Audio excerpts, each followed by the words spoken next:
As I go flying all around the US to teach wonderful quilting classes, I tell you what, my approach at landing has inspired a brand new project I'm calling Fields from Above. Let's get started.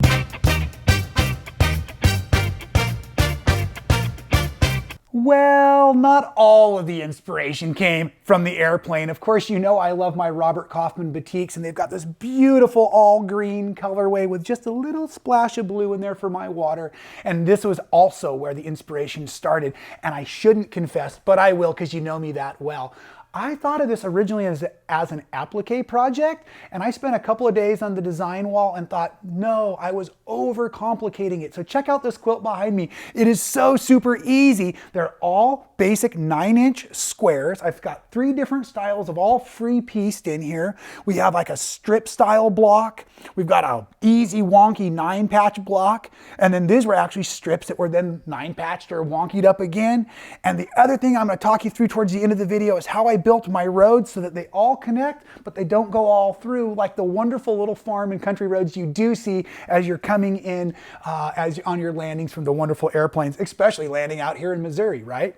So at any rate, I want to walk you through the way I did all of the blocks. Let's start with our easiest one, and I'm going to call it my strips style blocks. And let's just look past this. This is the ochre color, and I did use about 1.25 yards in my entire project behind me, and I used one of the 10-inch by 10 packs from Robert Kaufman. So I'm going to add these in, but I'm not always going to add them in this location. So just look at the strips first. And the way I do that is I started with my whole pack of colors. And one of the things I found is with any group of colors, there's always some favorites in there. And as I started to work through, I would find some of my favorites. And because there's such a nice variety of values in here, I'm going to encourage you to try to use like a bright and a dark and a couple of mediums each time in your setup so that you're not ever leaning too light or too dark in your, so that you don't get like splashy colors is what I'm trying to say. So I would go through my pile and I would choose between 4 and 6 squares at a time. Let's just use 4 today to simplify the count. Okay, so we're going to use 4 squares. We'll just take these ones I've already chosen.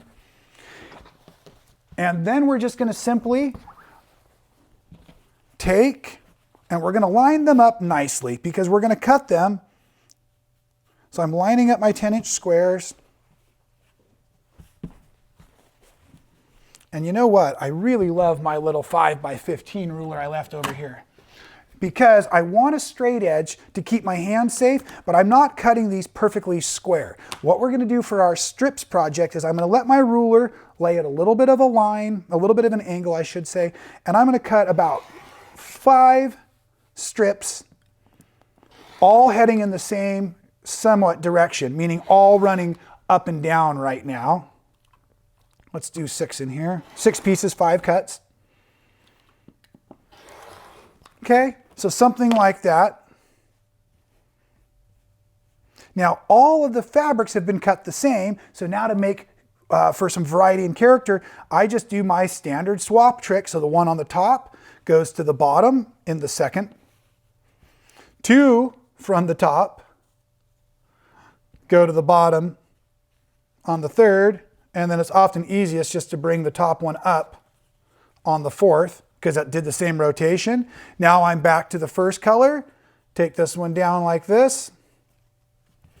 And what this is going to yield is 4 squares because I started with 4 different pieces of fabric. I'm going to start at the sewing machine and I'm just going to piece them together, but I leave them on my table real close to the presser foot because as I get ready to stitch, I want to make sure my angles stay the same. So what I'm going to do here is I'm going to bring these 2 together, and as I lift them off the pile, they're going to start to go right sides together. We will be doing a little bit of trimming on all of our blocks or squaring up to make them all the same size at the very end. So what I'm going to do right now is I'm just going to sew starting at the top corner once my sewing machine is threaded, of course.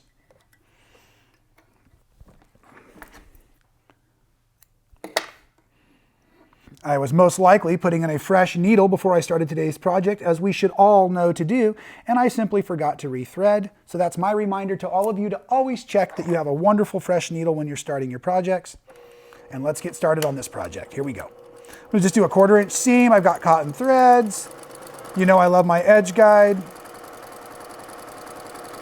Now, because it's all free-pieced, we're not really concerned at all about accuracy. So at this moment, you could cut your thread and go over to your ironing station and press, or you can simply lay this one out, okay? So this one was here and here, I bring it over here.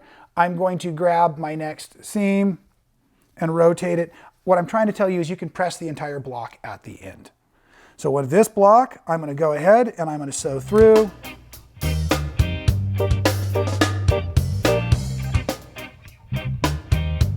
As I get ready to sew on this piece, I'm also remembering I should be building in my road pieces. So while I'm sewing this, I want to make sure I don't forget to add in a road before I get to my last seam.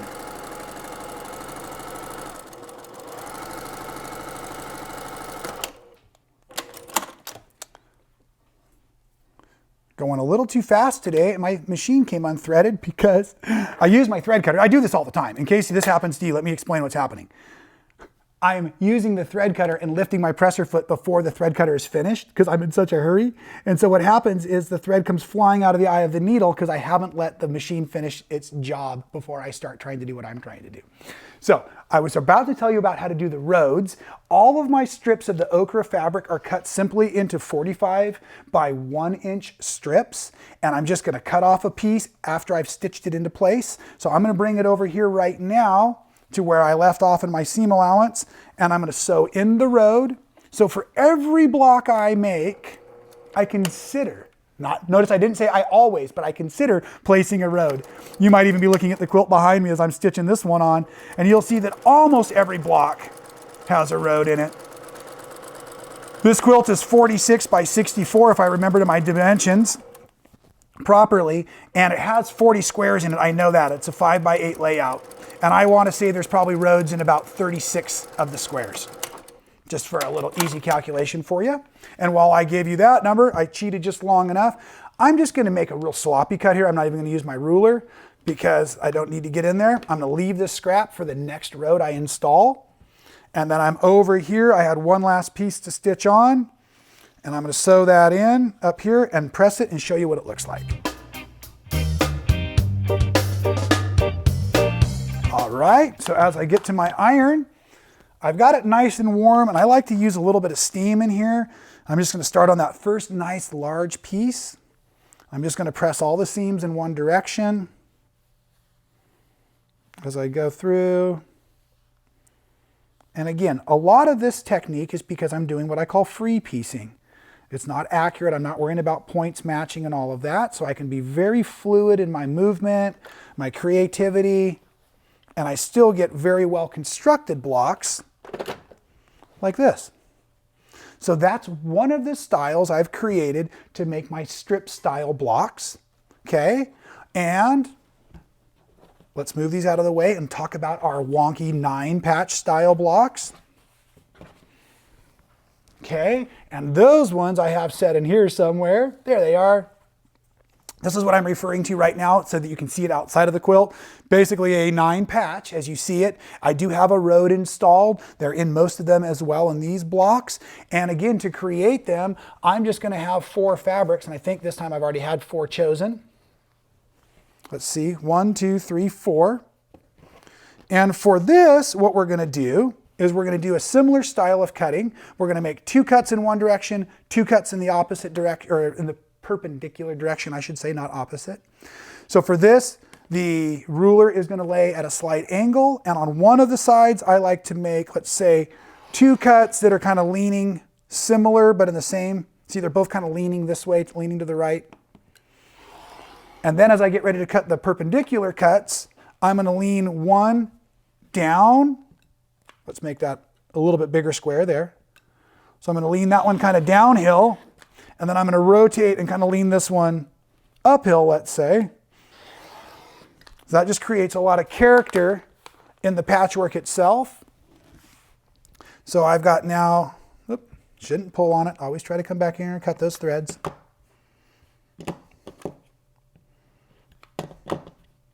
Okay, similar rotation. I have 4 colors. So at piece number 2, that goes to the bottom.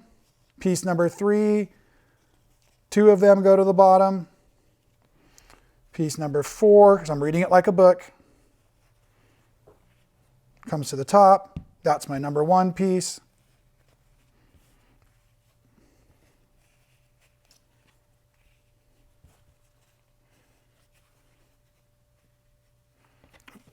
That's right, it was the bottom that comes to the top on that one. You caught it, I just didn't. There we go. And then that starts over. And when actually you'll notice that your colors kind of start to diagonal, that's kind of your double check.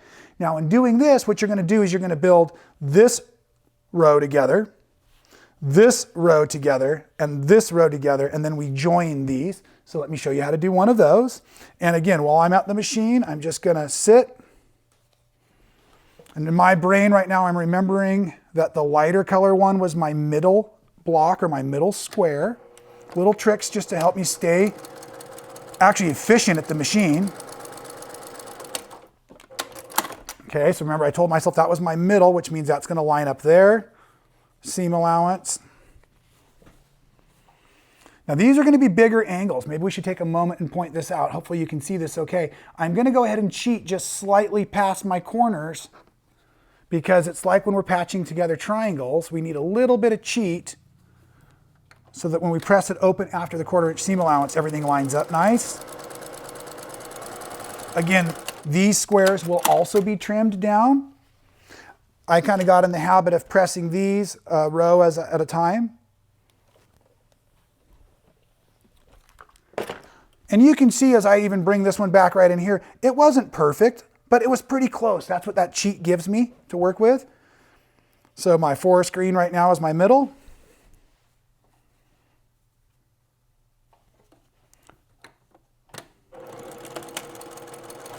This kind of patchwork actually really helps us all improve our eyeball for being able to get these things to line up when you're doing wonky direction seams and things. I find that doing this last couple of years for this show has really helped me just learn more about my strategies as a quilt maker.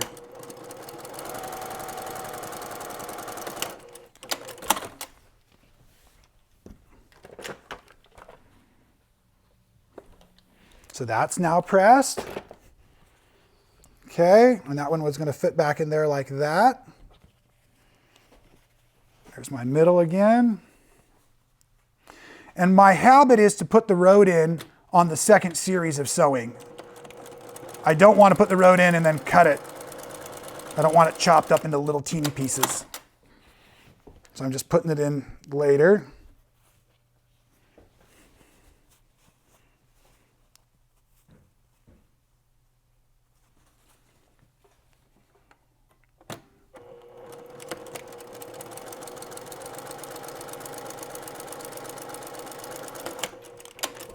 Okay.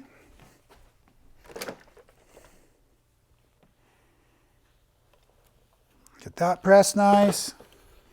Bring it back around. And you can see by having the original pieces on the table, it also helps me make sure I get these all lined back up. So right now, this is in my hand. I'm just going to fold it over so that I'm right sides together on the middle row. Let's stitch these. I'm not worried about the seam allowances lining up at the crisscross.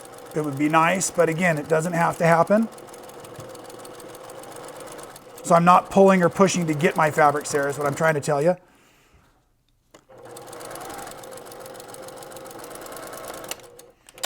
Okay, let's press this one so we can really evaluate how the road's going to fit in.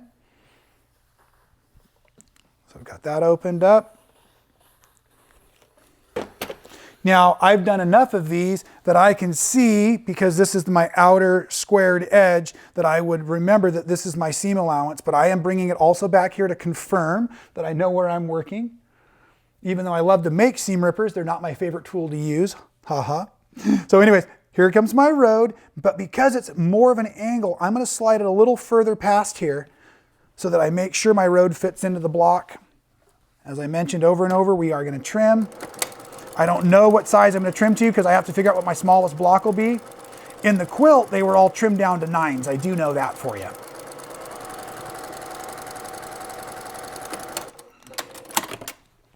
But if I'm being a good teacher, I'll teach you not to trim until you know what your sizes are. And you'll notice I'm pressing this one this time open before I slice it to make sure that I have given myself plenty here as I just easily cut that off. And also then before I sew on this last row, I'm going to also cut this edge off pretty accurate to the edge of the block because I want to know where that start point's going to be. I want to know when I bring this back together where to position it. Right sides together. And the final seam for this style block.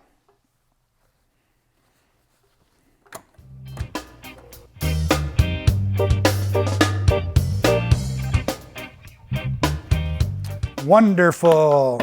Uh-oh, got my iron stuck on the base. Gotta love your cordless iron. Okay, so here we now have one of like the wonky 9-patch style blocks. Oops, constructed. Hold on, Rob, what are you doing over here, crazy guy? Okay, so let's just go ahead and slide this out of our way for later. And I have a feeling I can probably just talk you through this block because you know how I did the strips. So your strip blocks you'll build first, but don't put in the road. So all the strips back together, and then you divide it again to become in the wonky 9-patch, and then you can bring in the road.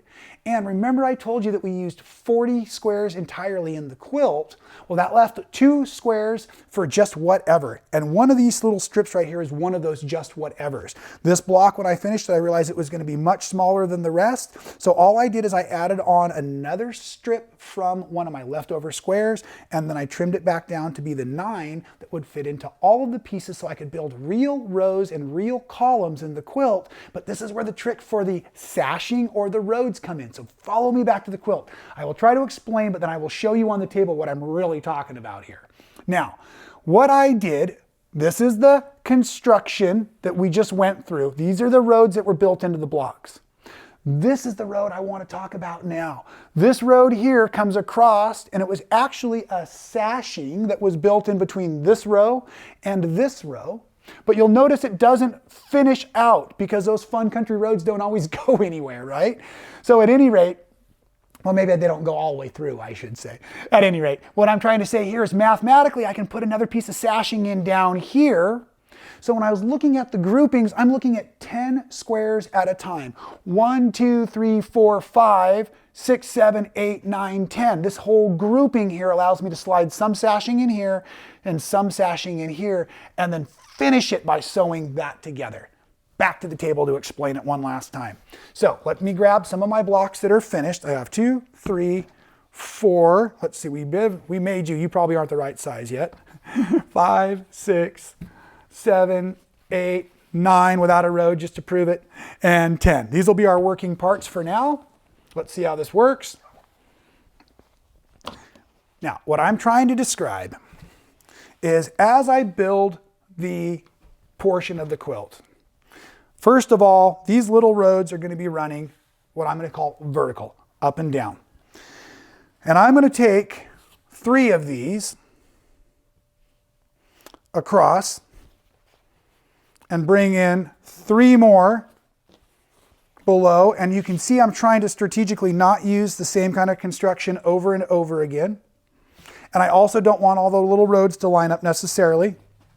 So I've obviously got the machine out of the way to get a little bit more space for layout. Let's get back to this. Now, we've got our 6 blocks in place, and I'm thinking of these as my next 4, but before I bring in the roads too deep, I want to show you, again, it's like a 10 piece, but I'm going to slide these 4 over slightly, so I'm looking at it as 6 blocks and 4 blocks. I'm going to use 2 individual pieces of road. These are those 1-inch strips I was talking about. And I want to sew in one piece that's going to fit right in here. So this grouping here is going to just have a road that goes through there visually. Once it's sewn into place, I will chop this off. The other road can fit either down here or up here. It's just not going to go in the middle, or I would have just used the 45 strip to go all the way across. So your next option would be to sew this, let's say down here at the bottom. This seam here would have been joined, which brings it up just a little bit higher. And now mathematically, when this is sewn together, all of this still fits because I inserted 1 inch here and then 1 inch either here or up here to make all of the sizing fits. That was done, I believe, 4 different times in the quilt. So we have it done 1 up here, that's the grouping, then the other grouping, 3rd, and 4th down here. And there's one little spot where I even ran a little bit of shy on my road because of the way that the lines were running. So I just took those little scraps from the green squares. Maybe you can see it down here. And I just patched in a few of those green strips along there to keep the road from visually running all the way through. And that's why I said I did it in 4 groupings because, as I said earlier, it's a 40 block layout that was intended to look super simple to construct, because it is. It was intended to look beautiful from above because the earth is, and it was intended to teach us some freeing creative techniques because I think we all need to loosen up a little bit in our quilting world and improve on our skills each and every day. And I'll do my best to create more projects like that for you here at Mansewing. Oh, hey, are you still in here? I thought you would have been checking out some of those other great videos. You know, we've got a link there, over there. And hey, don't forget to subscribe. Make sure you never miss a minute of the action. We'll catch you next time at Mansewing.